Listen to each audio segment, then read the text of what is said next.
3, 2, 1. Engine turbo pump at flight speed. Engines at maximum thrust. Lift off. And there is liftoff of the Soyuz MS-10 to the International Space Station, carrying Nick Hague and Aleksey Ovchinin to the orbital complex.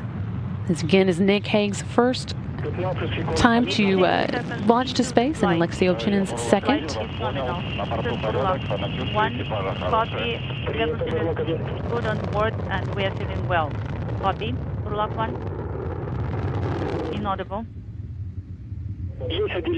And we have the escape tower for the Soyuz now jettisoned. 11:42:17 failure. 11:42:17 is the time of the failure.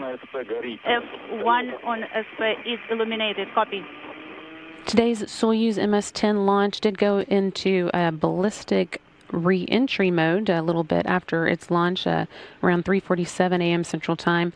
That means the crew will not be going to the International Space Station today. Instead, they will be taking a sharp landing, coming back to Earth.